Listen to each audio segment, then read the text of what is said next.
Hey everybody, welcome back to the channel for another Arc PvP tutorial. In this one, we're going to be taking a look at the best way to farm blueprints on a PvP server.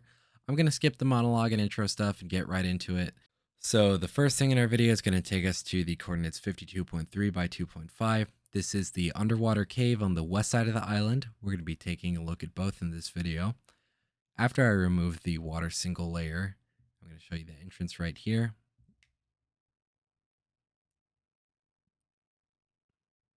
Okay, so here's the entrance. It's a hole in the wall, and there's the coordinates for reference that are right in front of the cave.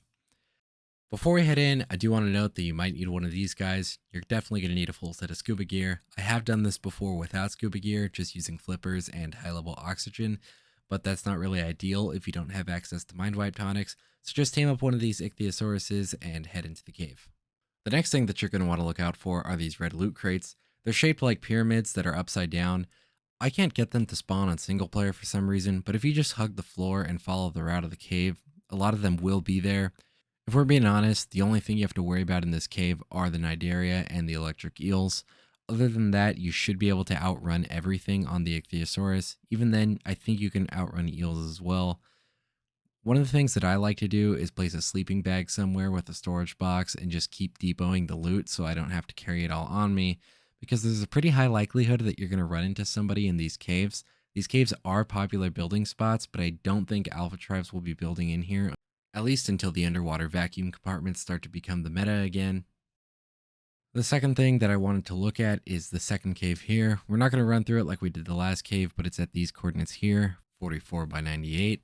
This one is a little easier to spot because there's that giant rock formation that notes the entrance. It's not really much different than the other one, so just go ahead and bring the ichthyosaur. If not, you can always level your oxygen and use Lazarus chowder. Regardless, let's move on to the next section. Okay, so I'm here up on the hill with this little platform I made, and I'm going to do a little experiment. That is a deep sea loot crate from the hard underwater cave that I've spawned in, and I'm going to spawn in as many as I can, and we're going to look at the average loot that I get from it. I'm not going to be making a complete table, but I am choosing to do this because I went on the wiki, and the deep sea loot crate table is outdated. One of the things to note is that any table you see is going to be skewed because there's only one map at this time, which means that all the best loot is going to be in the hardest rarity drops, which you can get from the deep sea loot crate. The runner-up is the snow cave, but I did say this was geared for PvP, and there's absolutely no way that you're going to be able to run the snow cave on a PvP server, at least if it's a serious server. So again, we have to stick to the methods that are realistic and available to us. So I'm going to get this done, and I'll cut back when I have all the loot. Alright, so I finished, and let's take a look at what we got.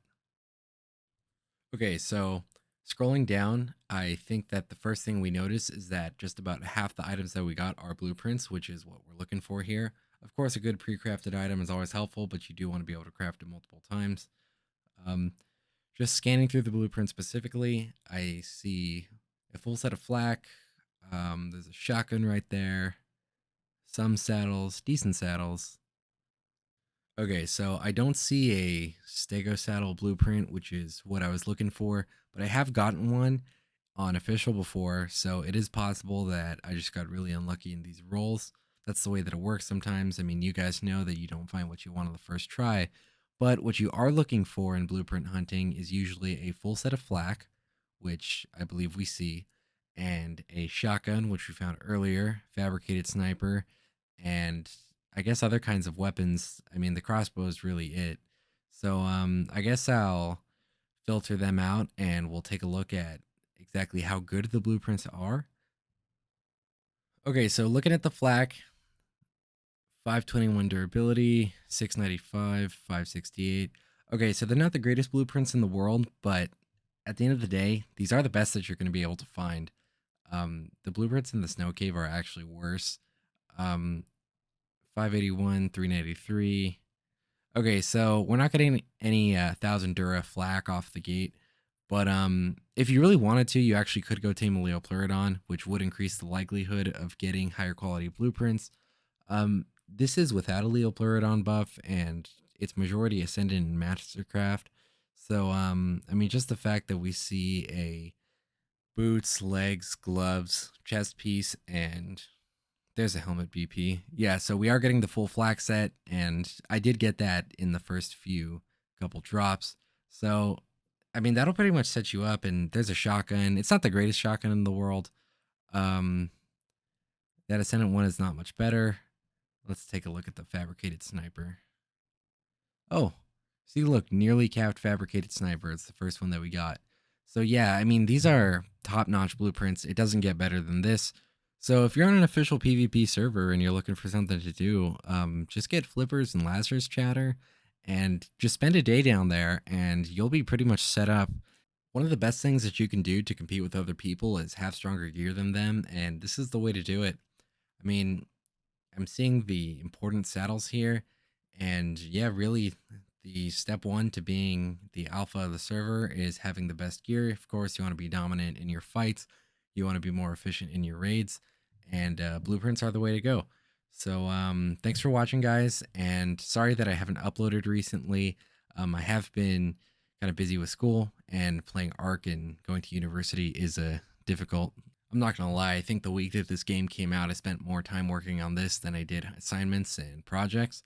Regardless, I am gonna get back on it, and I'm gonna come out with an Ark Survival Ascended playthrough series pretty soon, and I'm also gonna be uploading my first Rust videos.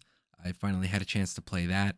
If you enjoyed that, please subscribe. I think right now we're at 783 subscribers, so we're really close to 1,000 subscribers, and at 1,000 subscribers, I don't know what I'm going to do.